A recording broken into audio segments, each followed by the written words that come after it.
Hello, welcome to Breaking It All Down. I'm Count Zero. Last week, I reviewed a video game about a Russian invasion of Europe that was made about a year ago. This week, I'm taking a look at a more novel take on the same concept. By which I mean a novel. This is Red Storm Rising by Tom Clancy. Well, I should back up a bit. It's been a while since I did an info dump, so let's talk a little bit about how this story came about. To do that, I need to talk a little bit about Larry Bond. No, Larry Bond. Do I need to hurt you? Thank you.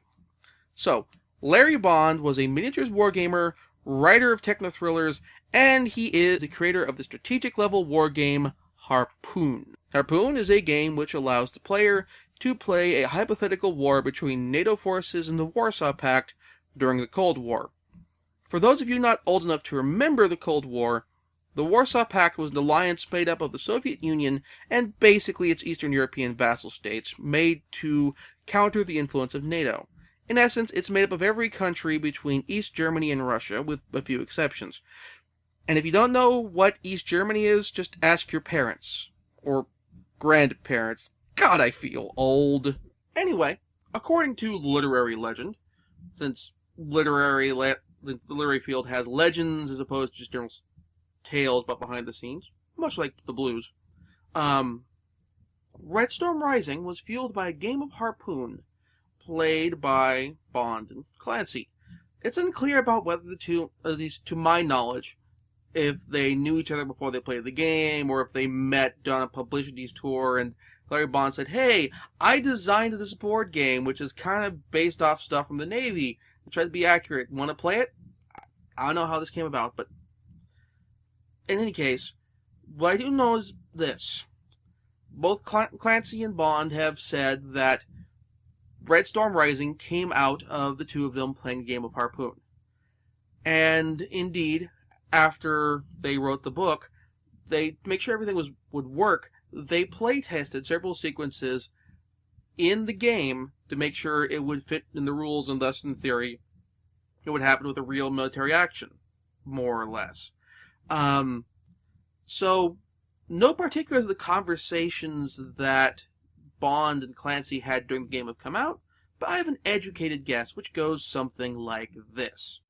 Now, from what I've heard, Larry Bond was, for a time, a member of Dave Arneson's Dungeons & Dragons group.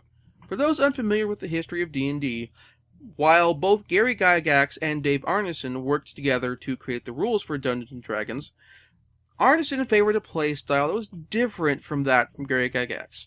While Gary focused on the dungeon crawl, and this is shown by the classic module Castle Greyhawk, okay, not the module, but the original Castle Greyhawk dungeon, and that the setting basically came out of the original dungeon later, Dave Arneson wanted to explore more of the setting, adventures out in the wilderness, and when you did go in the dungeon, thought out basically, well, who built this dungeon and why?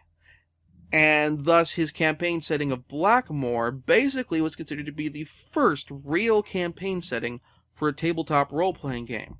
Gygax's Greyhawk would come later, again spawned out of the Castle Greyhawk Mega Dungeon, but Arneson came first.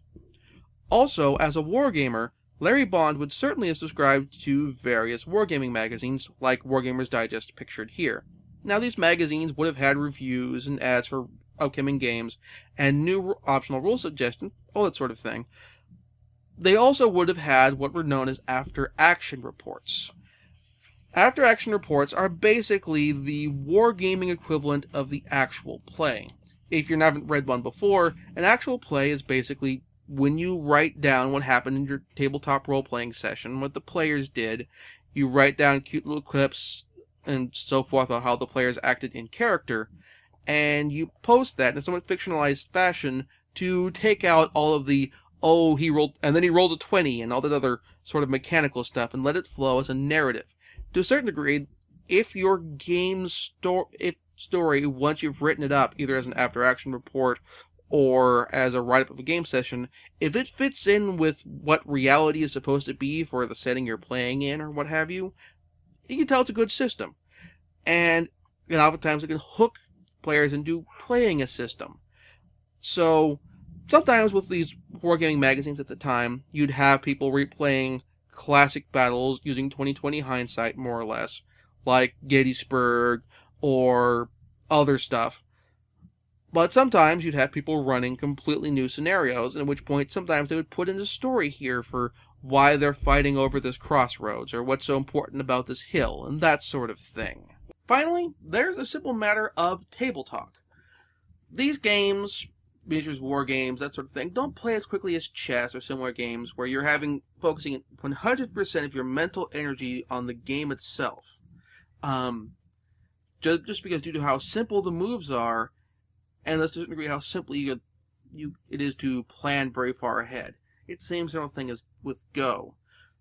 For a game like Harpoon, where there's such a degree of random chance involved, in addition to all the strategic planning and that sort of stuff that you're doing as well, honestly, you're going to be doing stuff during the game. With tabletop role-playing games and board games, whatever, oftentimes this is tabletop, this little conversations. How's the wife? How's the kids? With both people involved being writers, there's a distinct possibility that the talk went in the direction of shop. This is the stories I've been working on. I mean, not this is the story I've been working on or that sort of thing, but talking about previous stories they've written, how those stories came about, Clancy talking about the people he knows in the Navy, Bond's talking about his own experiences in the Navy, all that sort of thing. At which point, Larry Pond, probably some point in here, Bond talked about playing Dungeons and Dragons. Maybe before, maybe during, maybe after, anyway. And at some point talked about how Dave Arneson approached world building by talking about world building and the motivations for why dungeons were built and who built this dungeon and all sorts of other stuff. And this different approach to role-playing. This probably led after the game, or even during the game, talking about, okay, why would this war have happened? Why would this conflict have happened? What would the generals in the battlefield have been like? What would the captain of this destroyer in the North Atlantic, what would he be like as a person? And ultimately, from this, we get Red Storm Rising. The book's story begins with an attack on a Russian oil refinery in Siberia by Islamic extremists who are bitter over the invasion of Afghanistan and being treated like second-class citizens by the Russian government. The refinery is destroyed, thus greatly limiting Soviet oil supplies and leading to unrest among the Soviet people. The Politburo, realizing they need to secure new sources of oil to make up for this while they repair the plant and do all the other things they need to do, decide that they need to invade the Middle East and seize their oil stores, ignoring the fact that pissing off Muslims was kind of how this all started in the first place. However, stopping them from invading isn't a sudden outbreak of common sense, but instead recognition of the fact that, under the Carter Doctrine, the U.S., and thus NATO, would get involved in any invasion of the Middle East in an attempt to make sure that the Middle East oil stores stayed opened and available for all NATO member nations, and for that matter, the rest of the world. So, realizing that they need to break up NATO, or at least thinking that way, they decide to stage a terrorist attack on the Kremlin using a German sleeper agent to justify an invasion of Germany. Thus, the plan goes that NATO member nations will be forced to decide whether to side with the horrible, child-murdering West German terrorists or the noble, peace-loving Soviet forces out to overthrow a corrupt regime. So, at least the writers of Modern Warfare 2 read this book, even if the writers of 3 hadn't. Frankly, would have rather the writers of 3 had read it instead. Ultimately, the only NATO member nations the Soviets managed to persuade are Greece, Turkey, and Italy, none of whom are in any position to get involved anyway, with the US, UK, France, and naturally West Germany not buying into any of this. And keeping this conflict from turning into a true world war, the Japanese government stands behind their constitutionally mandated non-interventionist policies and asks the US to keep their forces in Japan and Okinawa out of it. And the US happily obliges, since the Soviets are focusing all their attentions on West Germany, so they don't need to use those forces in this war at all. Additionally, East Germany asks the Soviet Union to please refrain from using chemical and biological and other weapons of mass destruction in this, because ultimately, if they do manage to reunify Germany, they'd rather not have to decontaminate it once they've gotten it. This does an excellent job of keeping the war entirely focused on your standard, normal, conventional weapons, machine guns, normal bombs, that sort of thing, as opposed to going from 0 to Gamma World in about 5 seconds. As a minor little aside, going back to Modern Warfare 3, why wouldn't the NATO powers who got hit with biological weapons, effectively weapons of mass destruction, in fact, I would say they were weapons of mass destruction considering the effects they had, that we saw happen in the game, why wouldn't they expand with nuclear weapons of their own? I mean, you just got hit with weapons of mass destruction. You had massive civilian casualties, and your major population centers where likely anyone who survived was forced to be evacuated. This is the point where buttons get pushed. I mean, are you afraid they'll nuke you more? Are you afraid of radioactively mutated biological weapons? Teenage Mutant Ninja Bacterium? Just saying. So, the Soviets do a two-pronged attack. While pushing their forces across the German border, they also take out the U.S. base at Iceland, which controls the SOSUS early warning net. Basically, this means that the U.S. Navy has no idea where the Soviet submarines, Attack or Boomer, are. However, a squad of U.S. Marines manages to escape, led by an Air Force lieutenant and meteorologist named Michael D. Edwards. In this part of the plot, Edwards and his band of soldiers basically serve as a guerrilla reconnaissance force, reporting on Soviet troop movements in Iceland while trying to stay one step ahead of the Soviet military's attempts to find them. The plot from here also leads to a series of vignettes about the various fronts in the war. We see the invasion of Germany from both the Soviet and American perspectives. Both sides are depicted sympathetically, with neither one not quite being able to get the upper hand. Clancy does a really good job of depicting the fog of war here. Neither side is able to quite tell how effective or ineffective their attacks and counterattacks are, and thus neither is able to break the stalemate. The U.S. is able to do catastrophic damage to the Soviets through their air attacks and that sort of thing, but they are unable to quite tell that they're doing this well, and they are taking heavy losses of their own. The Soviets don't know how catastrophic the losses that they're dealing to the Americans are, but they also know they're taking too heavy losses to keep this up for too long. It makes the story really interesting. The main characters here that we go back to a lot is Soviet Colonel General Pavel Leonidovich Alexeyev, and I apologize for mangling the name, the commander-in-chief of the German offensive. Alexeyev is depicted as an intelligent and competent commander who is saddled with a war he didn't want, with a too restrictive command structure, and the fact that, to a certain degree, from an equipment standpoint, he is simply outmatched by the equipment of the Americans, Brits, and Germans, and French he's facing. By the way, the French play a major role in this, and it's props to Clancy for giving the French their due in this war. The next plot covers the war at sea, following the carrier battle groups and convoy escorts of the U.S. Navy as they try to protect the supply convoys, sending troops and material to Europe, basically trying to reinforce Fortress Europe, or whatever melodramatic term you want to use on this.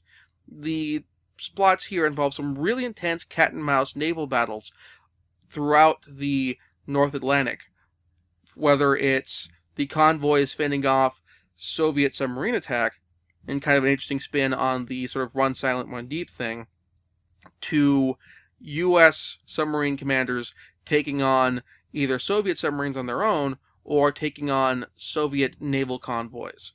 The main ships here being followed are the destroyers USS Ferris and the USS Reuben James, both skippered by Commander Edward Morris, and the USS Chicago on the submarine front, skippered by Commander Dan McCafferty. Finally, linking all these plots together is NSA analyst Robert Toland. Sorry. Unlike Jack Ryan, Toland bosses are actually sane, competent people and recognize that under the circumstances, the important place for an analyst to be, and where he's most useful, is, being an analyst at a desk, where he has access to information from all sorts of sources. Thus, I wouldn't call him the frame narrative, but I would say he would actually be best. I guess the best term would be the hub narrative. All of the information from the front lines in Germany, from the naval escort front, in terms of for relating to Soviet submarine activity and to what the U.S. at Chicago is observing, to the information that's being sent in from Lieutenant Edwards in Iceland. All of it basically comes through him and the office he's at in Scotland. Thus, he gets to see the big picture, and in turn, he can give that big picture to the audience, which is, frankly, a perfect place to be, and it really serves well to tie everything together and help give the audience a sense of geography, not just in terms of the actual geography of the war, but also in terms of what's going on in what theaters. It's really well done.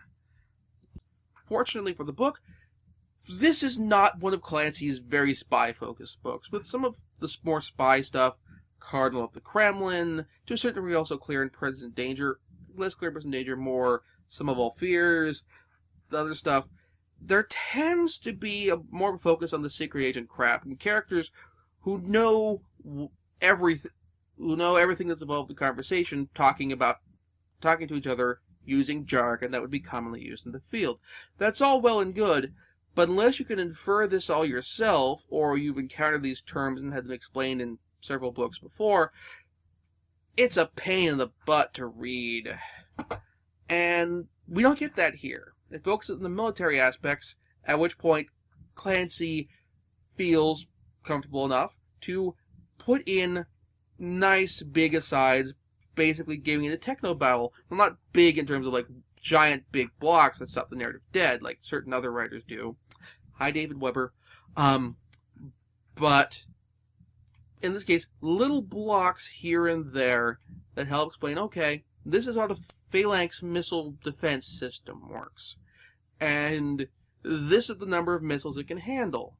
In fact, this is used for a wham line at a point in the story where, well, a carrier battle group gets clobbered by basically a Macross missile massacre.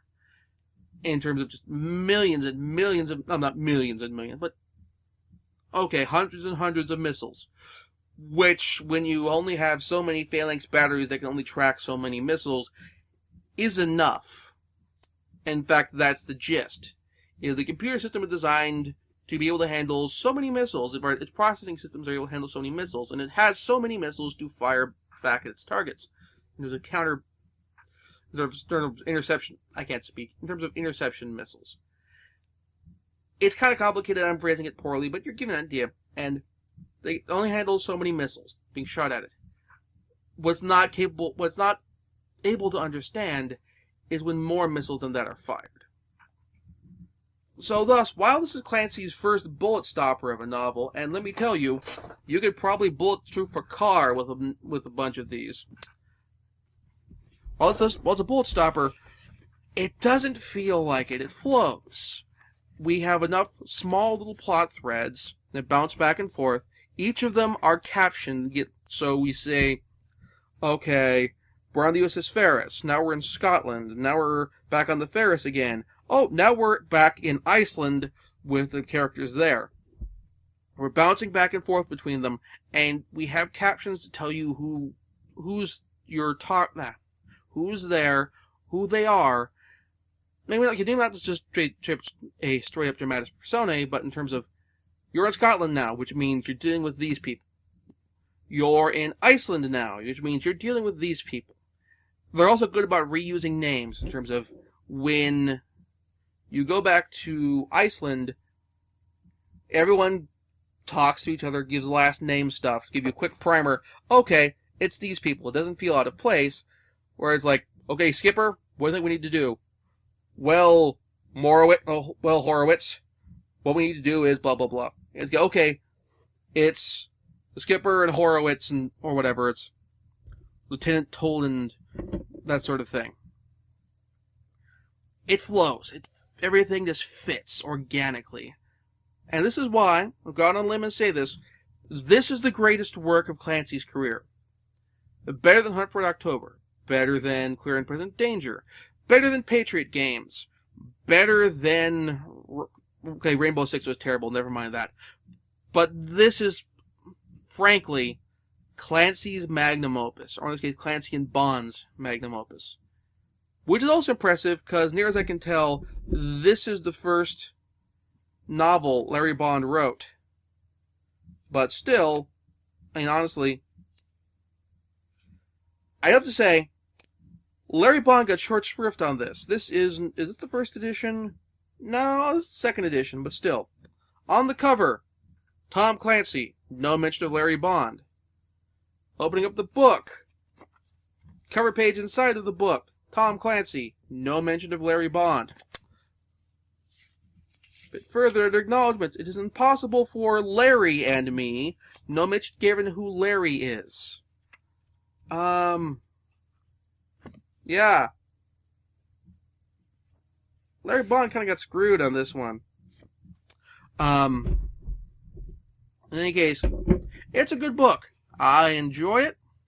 I think you will too. And actually, you know what? Of all the Clancy novels that were adapted to television and the big screen, frankly, I really am disappointed that Sum of All Fears, which I think is a really disappointing novel, was picked when you took the same budget from Sum of All Fears and used it to turn this into an HBO miniseries. Maybe a lesser well-known cast, but with good CGI use of CGI for the military hardware and some of the more ambitious stuff. I think this would have made an incredible miniseries with probably the same budget. You only need like one season, maybe two, and you're done. 12 to 24 episodes. Easy.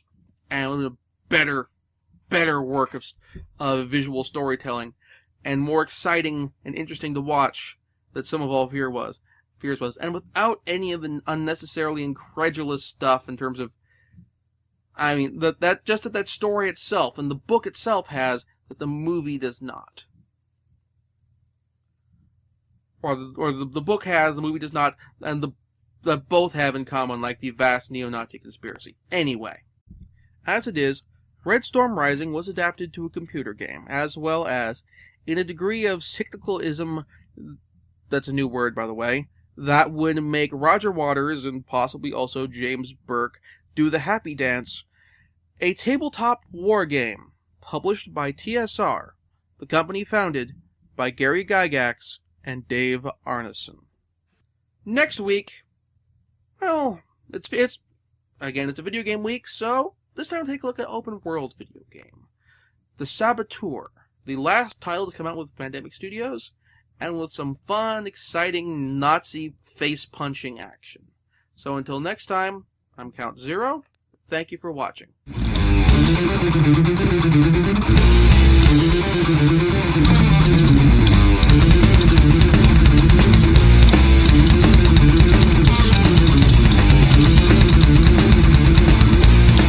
Do that, I need to talk a little bit about Larry Bond. No, Larry Bond.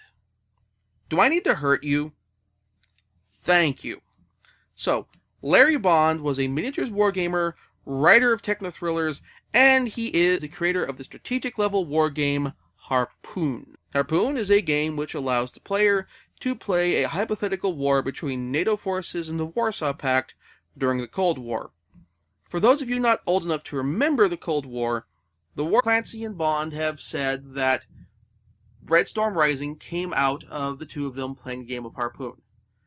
And indeed, after they wrote the book, to make sure everything would work, they play tested several sequences in the game to make sure it would fit in the rules, and thus, in theory, it would happen with a real military action.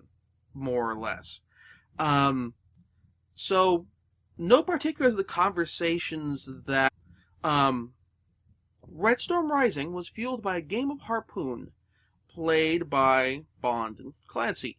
It's unclear about whether the two, at least to my knowledge, if they knew each other before they played the game, or if they met on a publicity tour and Larry Bond said, "Hey, I designed this board game, which is kind of based off stuff from the Navy, and tried to be accurate. Want to play it?" I don't know how this came about, but in any case, what I do know is this. Warsaw Pact was an alliance made up of the Soviet Union and basically its Eastern European vassal states, made to counter the influence of NATO. In essence, it's made up of every country between East Germany and Russia, with a few exceptions. And if you don't know what East Germany is, just ask your parents. Or grandparents. God, I feel old. Anyway, according to literary legend, since the literary field has legends as opposed to just general tales about behind the scenes, much like the blues.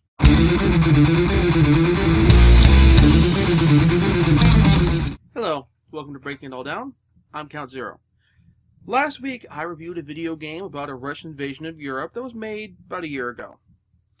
This week, I'm taking a look at a more novel take on the same concept. By which I mean a novel. This is Red Storm Rising by Tom Clancy. Well, I should back up a bit. It's been a while since I did an info dump, so let's talk a little bit about how this story came about.